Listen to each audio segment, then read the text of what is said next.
Okay, this is a video for the Unique Melody MEST MKII. This is the custom right here. This is the, I'm going to show you a close-up video of it.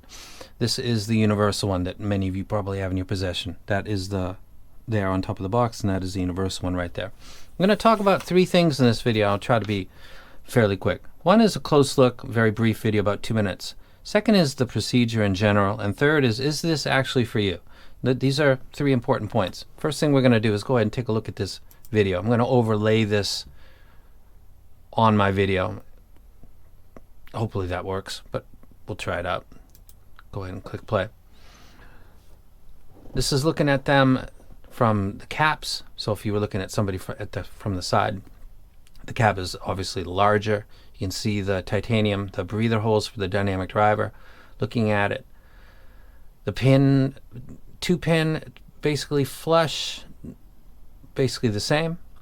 Rotate it, you notice that you've got 3 bores on the ear canal stem, and then you've got a titanium cap with a screen on the universal. You can see that the custom is substantially larger. Again, there's the cap and there's a breather hole for the dynamic. And this would be shaped to your ear, so it would be unique to you. I think that the gold and black carbon fiber is much more beautiful than I expected it to be. The pictures don't do some things justice. This would definitely be one of those. I was hoping for different choices and went with this one, and I'm actually quite pleased. It's an ear. These are completely different in how they fit. Is a big issue for a lot of people. This basically goes in. It's suspended by the way that it goes into your ear canal with the tips, and also by the ear hooks that go over your ear. And that's how it is. That's just the suspension system. I forgot to take a look at it from the back side. It doesn't quite go as deep. On customs, it's a whole different ballgame. You rotate it like this, and then you rotate it back to seat it in properly. And it wouldn't be quite the struggle because it's designed to fit in your ear, not a generic plastic rubber ear. And then once you do get it in, and it would look a bit nicer than this, you have something that's a little bit closer to your eardrum, fits you perfectly, and it doesn't look odd to other people, because I don't really care about that, but some people do, because it sits so.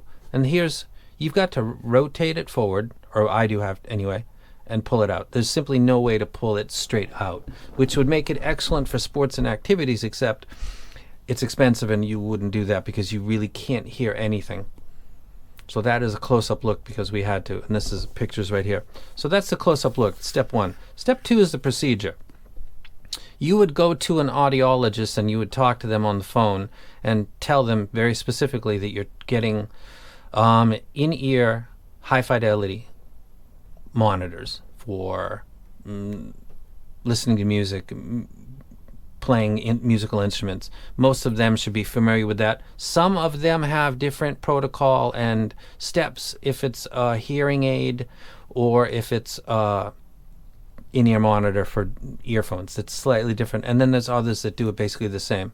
You would go to the audiologist. I would recommend that you do it in the morning or before lunchtime, because that's going to allow you to take the molds that you get and ship them same day and do it express, because the molds themselves, some people say 2 weeks to 4 weeks, other people say a little bit longer, but it's not set it and forget it. That these have an expiration date, and it would behoove you for such a financial investment to move your ass a little bit, like get busy. And I did mine exactly that way. I had them done in the morning, and I had them at the post office by lunchtime, and I selected express shipping to send it out to Unique Melody because I wanted them done fast. And then somebody said, yeah, those, you want to do it that way because they will swell. They'll change their shape slightly, or go the other way depending on the material. I'm pretty sure swelling is what I was told, and I don't want that because that won't fit me, so I sent it out.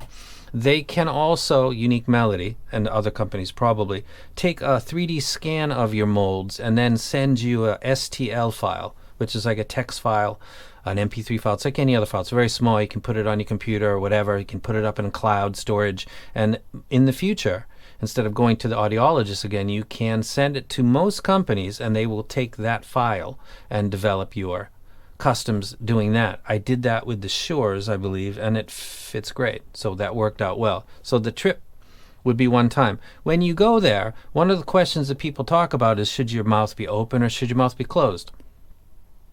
It should be, and I will be very specific about this, whatever your listening pose with your jaw is. Are you a mouth breather? It's a secret, and you're watching this channel, so nobody's going to know that you're a mouth breather. That's not a big deal anyway. Most of my friends are into martial arts, and their noses are messed up, so they're mouth breathers because they got to get a breath. But if your mouth is slightly agape in normal situations when you're listening to music, then that would be the pose that you would like to hold while they put the silicone into your ear and you wait for it to harden enough for them to pull it out. If you keep your mouth shut all the time, then that would be the pose that you would use, because that is simulating how you listen to gear now. That is the general shape, how the jaw pushes up and slightly changes your ear canal. That would be the way to go. Simulate what you do normally. And if you're a mouth breather, you know it, and if you're not, maybe pay attention and kind of pay attention to what you're doing now and how do you generally listen.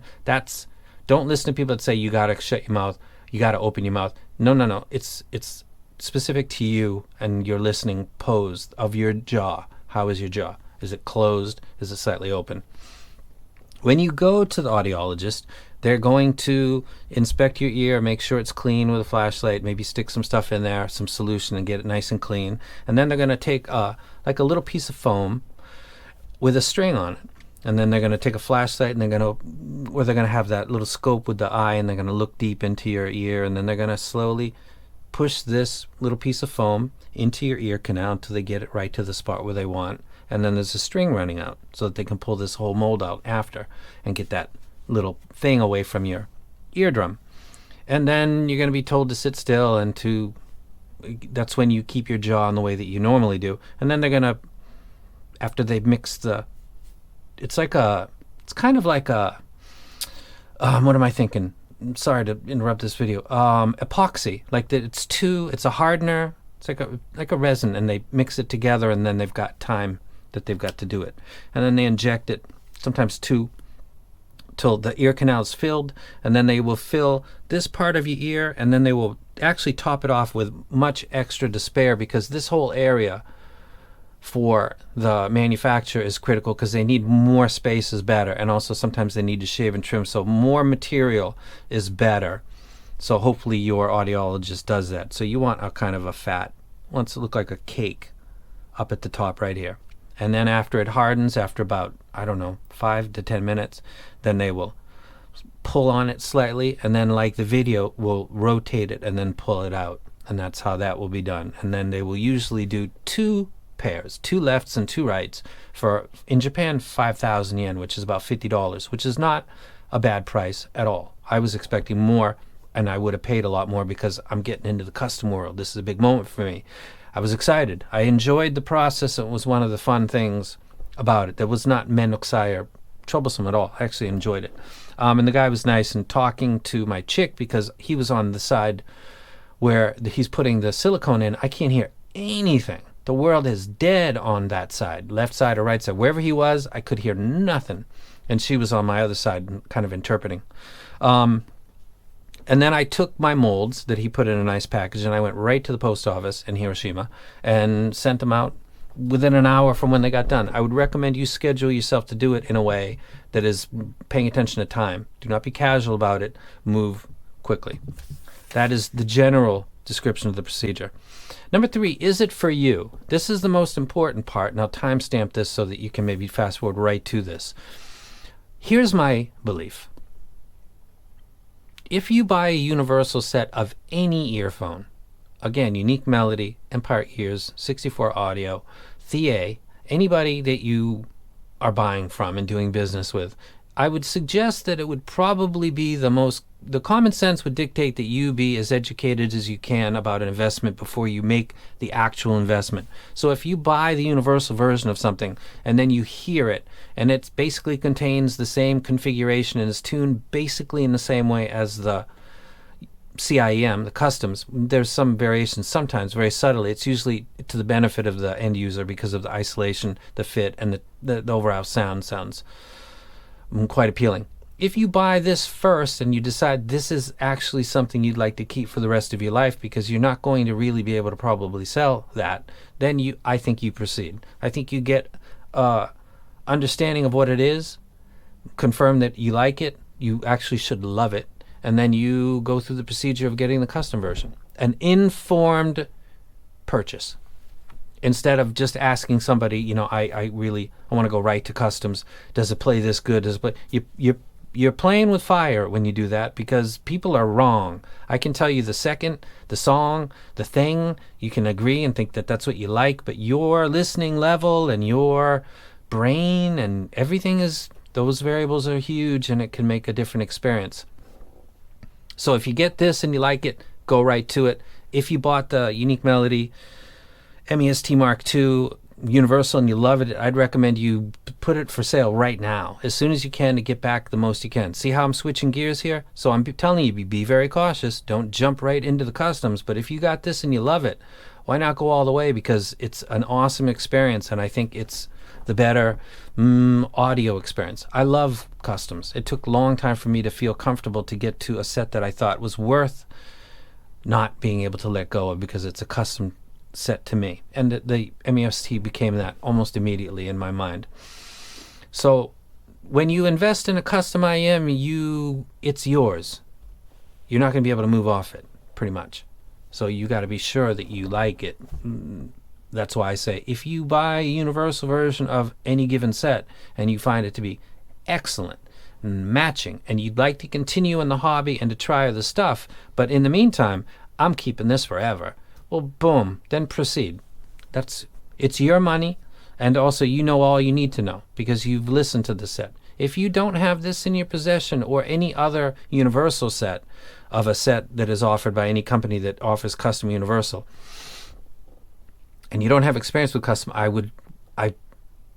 don't advise to proceed, because that is to suggest that you spend money with opinions, really. And this right here is one that is done daily in the hobby by thousands and thousands and millions of people, and they know that it might not work, and they know that they're going to have to probably sell it, and they know that they're going to eat a little bit of money, but they've been doing that for years.